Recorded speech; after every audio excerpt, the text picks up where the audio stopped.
All right, these are my audience members.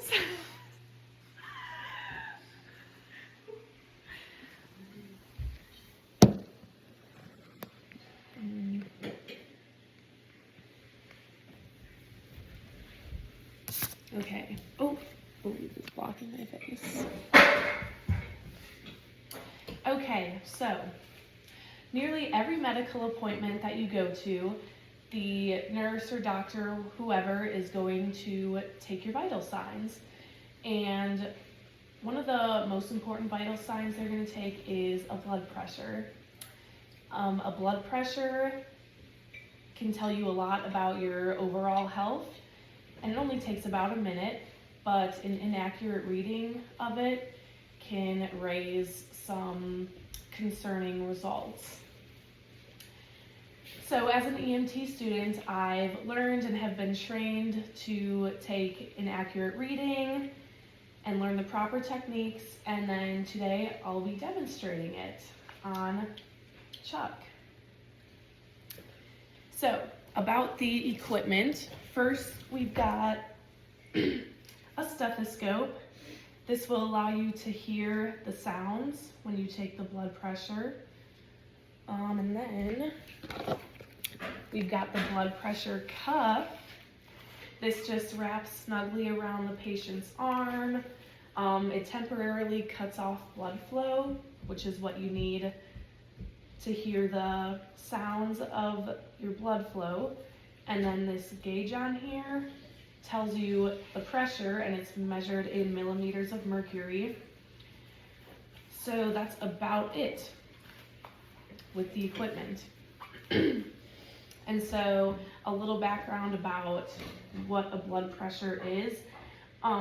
If you know or how it is, there's a top number and a bottom number. The top number is the systolic number, which is the left side of your heart pushing blood throughout your body. So that number is going to be a little bit higher. For a normal adult, it's about 120 millimeters per mercury. And then the bottom number is the diastolic number, which is when your heart's at rest. And that's the lower number.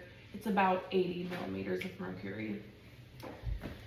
So this cuff will go around the arm.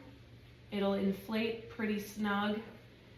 You'll just inflate it a little bit above, because the normal one's 120. You'll inflate it a little bit above there so that you can kind of see and hear when those sounds are.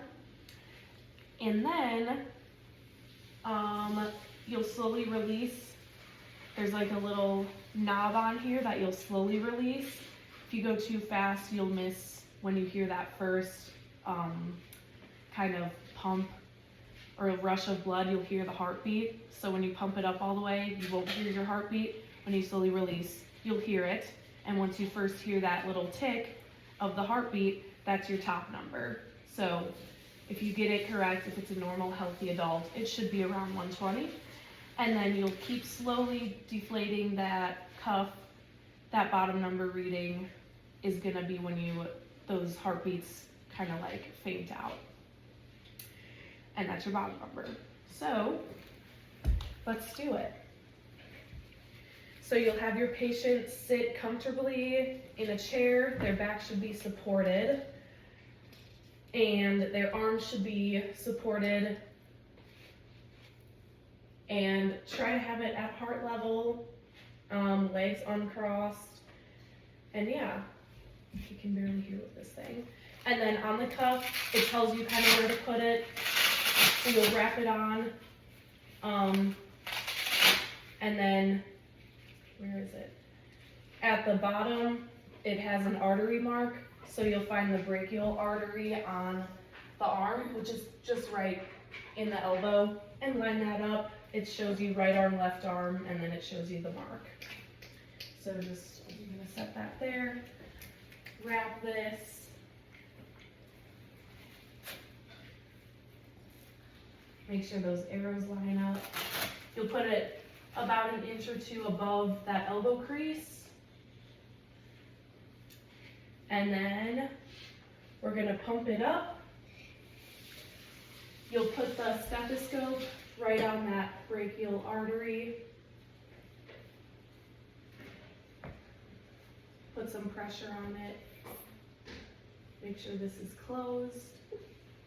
Then we're going to pump it up, slowly release, and it'll give us that pressure.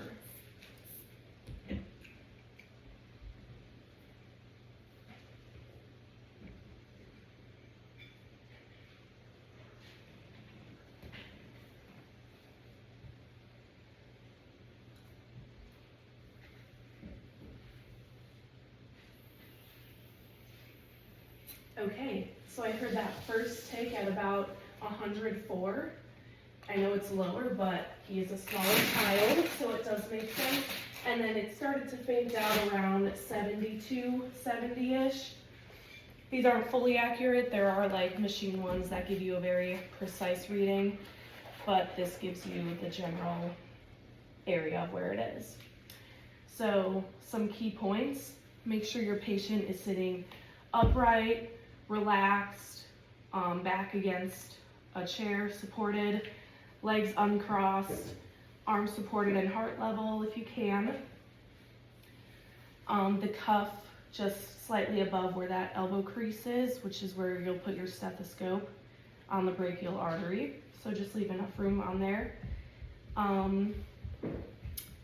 Wrap the cuff on, line up those arrows, not too snug, not too loose, and then pump it up just slightly above where you think it should be, otherwise it'll be a lot pretty tight.